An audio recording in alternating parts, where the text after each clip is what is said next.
Matt, let's talk about the staying in contact, follow up after you haven't signed it up. Yeah. You're walking outside the door. Yeah. See you later. Yeah.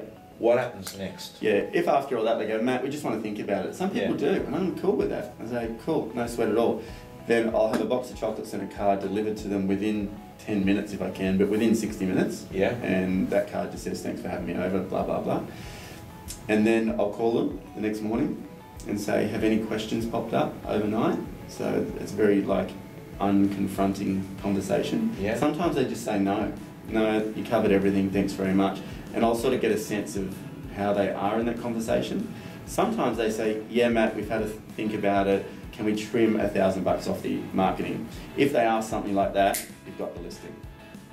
Okay, so Matt, you are more than happy to continue the process as if you've got the best chance of winning it after walking out. Oh yeah. And you haven't got it signed up. For sure. It's just part of the journey. For sure, because you've got to remember, I want to list business without resistance. Right. So when you do, it'll always sell well. And then the next morning, I'll drop two newspapers off with a commitment letter. The commitment letter says what's in my database, what buyers potentially will match their home. That's elastic banded to the two papers, and that's on their doorstep by about 6 to 6:30 in the morning.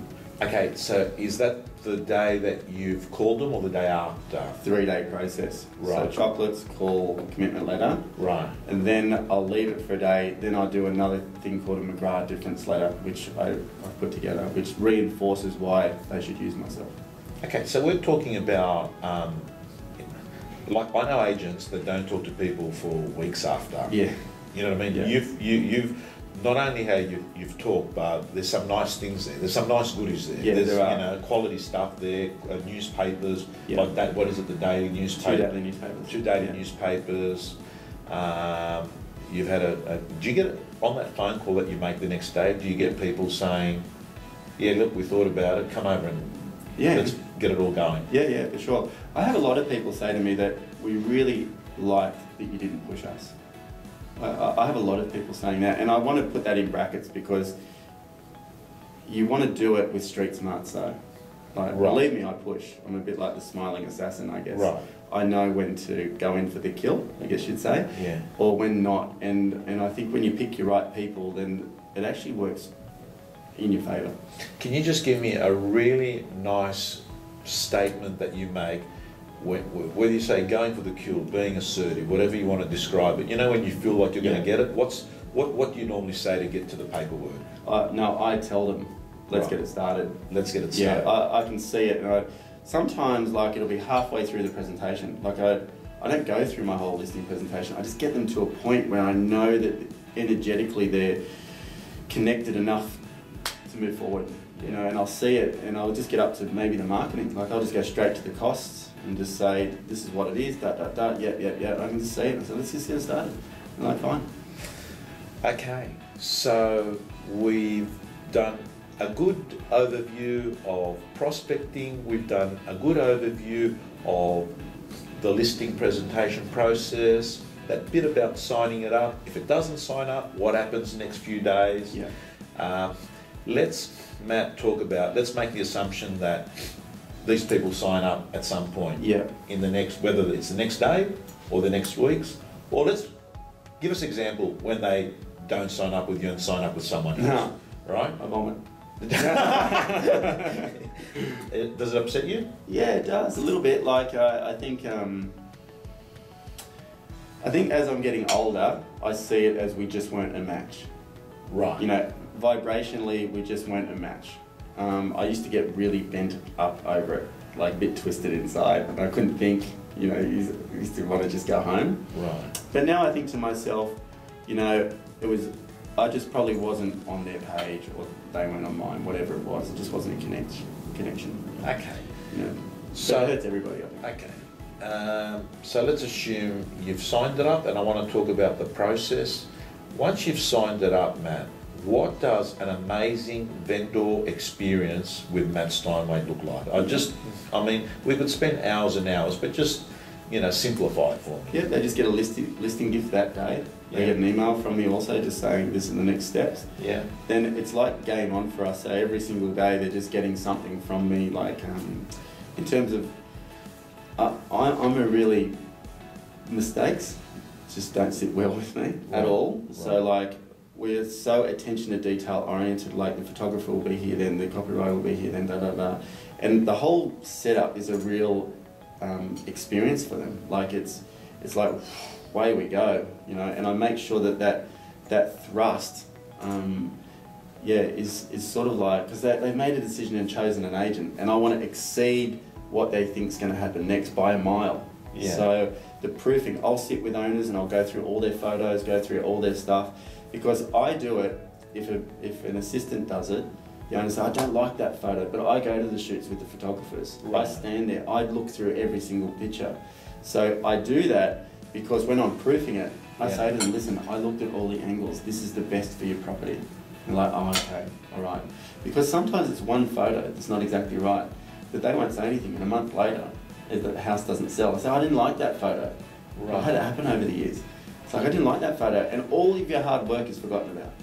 Okay, so you go to the shoot, so the whole marketing bit, you value that, you consider it very important in the process, and you're checking with the owners before the marketing campaign's executed in the media. Yeah. You go out there, checking, seeing that they're happy. Everything's signed off, exactly. Okay, then you start having, you take buyers through, you start having open for inspections. Yep, take a few people through, then I'll have a set to sell. Set to sell, what's that? 10-point plan, where to now? So I reconfirm, are you happy with all of the marketing? Contracts arrive, what happens in... When is set to sell done? Right before it hits the market. Right. Like the day before. And I go through everything that I've done so far and confirm it with them. Yeah. So they can't say anything later. Yeah. And then I'll say, what happens when there's an inspection? Face to face, is set to sell face to face? Yeah. Yeah. So I say, look, you've got to get out of the house when we come, because buyers don't want you here. And then what happens in open houses, what happens when we get an offer, what happens when, with my communication, what happens if they're unhappy with anything, and my recommendations. I end on recommendations. And I say to them, controlling the process is about myself helping you navigate through and making recommendations along the way. The reason I say this last is because if you need to adjust a price guide in the first week, and I talk about this in the set to sell, there's a reason for it, but it's too early for them, usually. And I say, it might seem early for you, but it's really long in the process, because we've only got 4 of these sections, and they really get it. Right. They get it. So I say the next meeting that we sit down in, if I need to make some recommendations, it's for your outcome. It's to help you achieve that premium result, because we're not connected with the marketplace. It's sitting above the market or not in the market or whatever I say. Right. So, and they get it. And then, so when I'm making recommendations next one, then I can say to them, remember I said this before it went on the market. This is where we're at. This is what's happening. This is what needs to happen. Okay. Because agents get a lot of resistance. They know in their heart it needs to be adjusted in week 1 or week 2, and they're afraid to tell the owner, or the owner won't listen to them. Got you. Okay, Matt, so the set to sell meeting to me look like pretty important. Yeah. You can't operate without that. No. I mean. Then what form of communication are they having over the next few weeks? Yeah, every day. Yeah, just phone call? Phone call, email. Like I always email them straight away with how many internet hits there's been just after a few days. Yeah. That's interesting to people. Yeah. And then how many people have inquired. And that's pretty much how it stays right the way through. And then sometimes I'll just call on the way home, even if I've had nothing happen on the house that day, I'll just call the owner and talk about where we're at with other people. Like just a conversation. I'm sort of repeating myself from the day before, but I'm calling because they know that I'm there. That's why. So it's more the contact for me than it is the information. Right. Yeah. Okay. So what you're saying is, just because there might not be like an incredible amount of information to tell them, that's not as important as the fact that you're actually making contact and that you're every step of the way with them. Yeah, I always say at the end of my calls, I'm right on top of them for you. And they go, yeah, cool, thanks. So I think that's my message right the way through. With my hot list, I have another sheet that, on top of that one with all my owners, auctions, private treaties, with 5 tick boxes for the week, and I just tick them off as I drive around in the day, rip it off at the end of the week, put a new one on. Okay. So I know I can see who I spoke to. So you've got a system checklist for existing vendors. Yeah. So it's not spur of the moment. Oh, I feel like doing this now. I'll do it. You've got a process for vendors that are listed, and Matt, you would need one if you've got 10, 15 vendors. 30. 30 vendors. Yeah. There's got to be like a process. Yeah, there is. Yeah, for sure. And then every week I sit down with them, go through a report, and then that's sort of it. Yeah, pretty simple, but a bit more labour intensive than it is strategy. All right. Can I get some advice about getting buyers, working with buyers? Your best advice with dealing with buyers. What do you keep a list? Like you've got a hot list for vendors. Have you got a hot list for buyers? Yeah, I only work with hot buyers. That's all. I don't work with the others. I put them in the database, but they just get their alerts and all that. I just work with like maybe 25 to 30 hot buyers. Hot is going to buy in what period of time? Now. And to find that out, you more or less ask? Yeah, you sort of get to know it. Like there's so many buyers out there. I give lots to the other guys and I just work with the ones that I like. Yeah. You know, like, you know, if it was you, Tom, you would become part of my world. Right. And I'd go out and find a house for you. Or I'm finding when I work with those hot buyers over a little bit, you know, maybe a few months, I tend to list the properties that they want anyway. So it's sort of like, it's like I attract it for some reason. It's just sort of out there in the universe that this is the sort of house that I want. So many times, and then I'm just working with those buyers, list a house, hey, got one for you. Because price is connected to relationship as well. If you've serviced a buyer really well, they don't know that I'm servicing them so well, so I can get a great price from my owner. Right. You know, like it's the more a buyer likes you and you've serviced them, the more price, the more money they'll pay. Okay, so essentially you'd have to believe that, because if you don't believe it, it essentially means that you're not adding any value to the process. And that's one of the reasons why they should be going with you, because you can get more money from that buyer on a property. Yeah, for sure. And it come negotiation time, like buyers quite often say, Matt, you're great to sell through, I hear, because I've got this bit of a thing in the market, you're great to sell through, but you're not good to buy through. Like, and I like that. Like, I get them to pay a premium, I do. You're good at negotiating? I am, but it's something I've taught myself over a long time.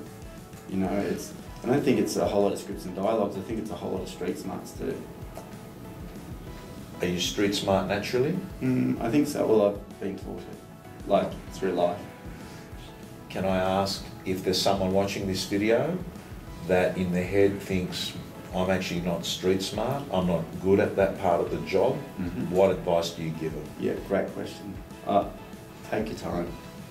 I take my time. Like, I'll have an offer on a house and I'll sit on it for a day. You know, I'll just hold the buyer for a minute. I won't speak to the owner until it's settled, until I'm settled with it and I really work out the next steps from here. Right. So being street smart is not a thing that is gifted to you. I think it's a thing that comes with a bit of inspiration, like a bit when you feel that's definitely the next move. You know, because some properties, especially in the upper end, like there's such a big differential between what the property's worth, where an owner is wanting, and where a buyer's at, and it's blending it all together. Yeah. So I'll just take my time, sometimes, not always, but sometimes. And I think street smarts comes with taking your time. Just you get an offer, don't do anything with it for a minute, just think about it. Think about it. So are you saying you should stop, put the pause button, reflect, and don't go off doing anything until you know what you'll be doing next? Like I'll think, where is the buyer really at emotionally? Like that's what I'll think. And see, negotiation starts when you meet someone. It doesn't start when the sale's happening. That's the worst part. That's the part where things are happening and there's resistance in games and all that. Right. When I meet a buyer, I'll ask them, where do they live right now? What have they looked at? And then, let's say they say, I know David Knox and all that says don't ask how much people have got to spend, but I find that ridiculous. I like to know how much someone wants to spend. always on the phone when they ring me first. If I say, look, how much are you wanting to spend on a house? And they say 650. So is that your max? Yeah, that's my max. But if I found one for 700, could you stretch if need be if it was the right house? The answer to that question is going to set me up for later. Right. Because if they say yes, I might not find them a house for 700. I might find them a house for 630 or 660 or whatever it may be. But I know they can pay full price. Yeah. I know they can, if they really want it. So I've really got to assess where their emotional level is at right now, and then work out what am I going to do next steps from here.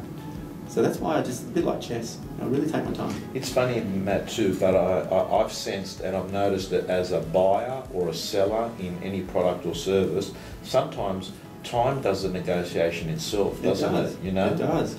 You know, that time can be your best friend and your worst enemy too sometimes, because people can cool off. But that's why I really look at, you know, how much they like the house, how much they've got to spend, where have they come from, how much they want to be there, what's their reasons for being there. Yeah. Like, I bought the house where I'm in at the moment because the school's around the corner. Kids could ride their bikes 7 years ago, ride their bikes to school, and I just paid full price for the house. But the agent was not very helpful, and like, I don't think she read the situation very well. Yeah. But I just paid it to get off the market. She didn't even ask me, I just paid it. So I wanted the house before it went on the market. So for me, like, as that emotive reason to be near the school, an agent needs to know that. Matt,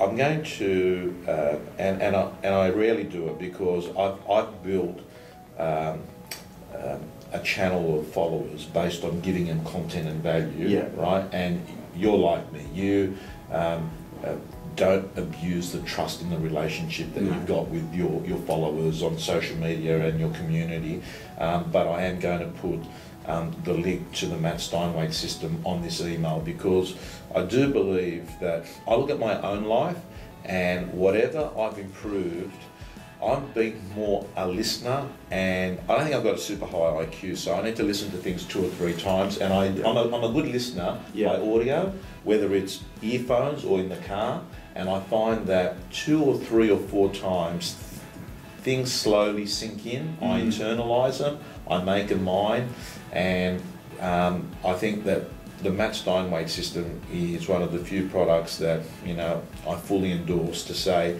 if someone out there is in stuck zone, is in 250 grand a year gross commission income and wants to go to the next level, listening to it is a good thing to actually get them moving. It's a compass, it's clearly defined. I do want people to know that I didn't come here to promote a product, and you didn't ask me to promote a product or even have that intention. So even if you don't buy it, it doesn't matter, but it's like, we're both the same in that we're not product pushers. 100%. Matt, I want to talk, before we go, about, we've talked a lot about the behaviours, but we both agree it's what you're feeling about what you're doing that really matters. It's really underestimated. A lot of training and coaching is do this, get this result, but it actually misses the step before, which is if you're not feeling good, you won't do that thing in a good way anyway, and you probably won't be doing it regularly because you hate doing it and it doesn't feel right. So the first bit is so important, man. It is. What advice do you give to the viewers about getting into the right corporate mental fitness in real estate? Real estate fit. I think you've got to work out why you're doing it. You know, like, why are you doing real estate? Because, like, if it's for the money, which we all want money, so it's we all want lots of money. But it's like, I do it because I really like the feeling of not just the sale, but the whole service experience. Like, I've had a thing in my mind for many years called the Mat Steinwede experience, like as a branded thing in real estate. Because that to me, if I get that right, will lead to lots of other things for me in life. And the money just sort of comes. So I think mentally, if you're making prospecting calls just to find a listing to make a sale, I think it will change your energy.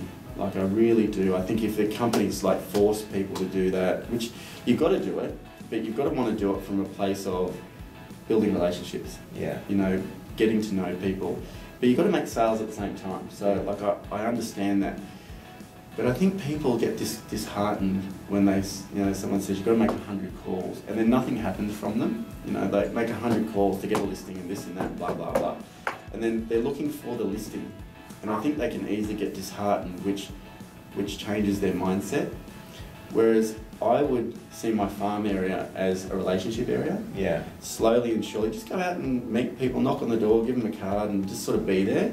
And see that as your long-term investment strategy. And then the rest of the time outside those 3 hours, I would work with so many buyers, showing so many property, looking for sales, like a maniac. Right. You know, like a maniac, because that's where instant sales are going to come from. Show other people's listings in your office, build up a little bank of buyers. You're going to list property along the way anyway, because you'll meet people or whatever. But I think if you come from that place, rather than I need to get a listing, yeah, you'll find you'll sustain your practice over a long time. You know, you'll have a mindset of centeredness. To the viewers there, again, super important point, because Matt, I can't help but thinking after all the time I spend in real estate, and I spend time with agents the way agents spend time with vendors. Yeah. And I noticed something, Matt.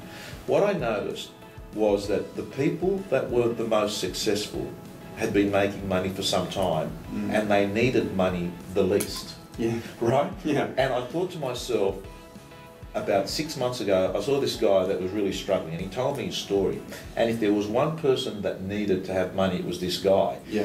And I looked at him and I thought to myself, why is he not the guy in the office that is just doing what needs to be done when he needs the money the most? And it got summed up by coincidence 2 weeks later by another agent that writes over $1 million. When I said to him, how long have you been doing it? He said, for about 12 years. And I said, how do you stay motivated? Like, what's your driver? And he said, look, I've been very lucky in life. I don't do it because I have to. I do it because I want to. Yeah. And I think that that's the passion or the energy of a good, successful person. They're doing it to please people, a good customer service experience. They don't seem to be doing it just for bucks. No, they know the money's going to come. Yeah. Like, we all want to be wealthy. Yeah. You know, we're not a monk sitting on a hill. Yeah. You know, we all want to be real wealthy. But Yeah. it's like Zig Ziglar said, if you help enough other people get there, achieve their goals, yours are going to come too. And I could see that with real estate, and it would come in abundance. Yeah. You know? Okay. I'm going to talk briefly about the VPA, the system, because Yeah. people are going to be hearing it about everywhere. It's being on. Gee, your product pushing today, mate. Yes, I know. I know. But actually, I don't want to spend too much time talking about it. I want to talk, Matt. I want to talk about the fact that the thing that is the most confusing subject in Australia at the moment is print, digital. Yeah. Do I drop one? Do I move this much to here? What's working? This whole marketing's got complicated. A few years ago, it wasn't complicated. You know, people sort of knew, this is what I'm doing, and I'm doing it. Now people are saying, oh, I don't know, because the rates have gone up high in digital now, and what do I do? So and this agent says just the net, and this Correct. agent's saying, can I say something here about this thing? Because look, you and I, if you think about, if these guys are thinking about, you know, oh, they're talking about their BPA product, it's like, whatever, $60 or whatever, however much it is, not much. So that's like 30 to you, 30 for me, right? And we went for hours and recorded all this stuff down at Katoomba and whatever, and all this stuff. So the money side of it is really, it's really not even like a significant thing. However, the reason I did it, and I think it's the reason you did it too, the Mat Steinwede system, I have got hundreds of emails from people saying it's doubled, tripled their business, changed their career, done all this stuff, okay? I really like that, you know. Makes you feel good. Yeah, because long ago I saw that there was no instruction manual for real estate. It was bloody hopeless, really. Like, people would just get thrown into an office and say, go and list property. That's ridiculous. So here's a Tom Hopkins book that I had 23 years ago. Yeah, go out and list houses. It's a nerve-wracking experience, you know. What are you supposed to do? That's why I created it. The reason I did VPA with yourself is because it is an instruction manual today, I think, to help a lot of agents clear that mist, because it is a misty blooming thing right now, you know. And I know that if they get it right, what we're talking about, your attraction agent thing, that's the reason I did the product. Because all those emails that I get from people saying, you've changed my real estate career, you've done that, I love that. I love it. I love it. And Matt, in your mind, I get a lot of comments from people when I'm out there talking to them, visiting, training. They tell me about the Mat Steinwede system, right? Yeah. So I can only assume the emails that you get, and I know that there's a heap of agents in the inner west I was talking to last week that were telling me about your system. Greg Hocking guys in Melbourne. A lot of people just tell me about the system. Yeah. And what you're saying is, hopefully the same thing happens with this, getting clarity and bringing awareness and stopping the fuzziness with the marketing. Because nearly every listing today, whether wherever you are in Australia, is going to have marketing attached to it. It is. Gone are agency agreements with zero marketing. It is, and it's nerve-wracking when you're in an owner's home and you know you're coming up to the marketing side of it, and you know agents in your area offering it for free and all this stuff, and it's like, it's nerve-wracking. It can cost you business if you don't approach it right, and that's why I did this. It's like, I know if we created an instruction manual through my experience and your experience, that agents can say, okay, if I do this, then I'm going to increase my chances of listing property right. You know, listing it right, not listing it with, you give an owner this and give an owner that to entice them. That's rubbish. You walk out of there going, oh, I've got to sell it now to get my money back. Yeah. You know? Well, look, we're going to have the links on both of those. But if on this blog, but if you're not in a position, or you're just not the sort of person that doesn't buy them, that's fine as well. You can actually get a lot of what we talk about. Just you know, keep watching things, listening things, following social media, talking to agents that are really successful doing it. Very simple. Look at agents that have got the big ads or the page 1, page 2 search results, and go in and talk to them and interview them, because that's more or less what we've put together. Exactly. Right. Matt, finally, I want to ask you, if Mat Steinwede was meeting Mat Steinwede, how long have you been in real estate? Almost 20 years. If Mat Steinwede was meeting Mat Steinwede 20 years ago, what would you say to yourself now? It's going to be all right. That's the first thing I would say. It's going to be all right.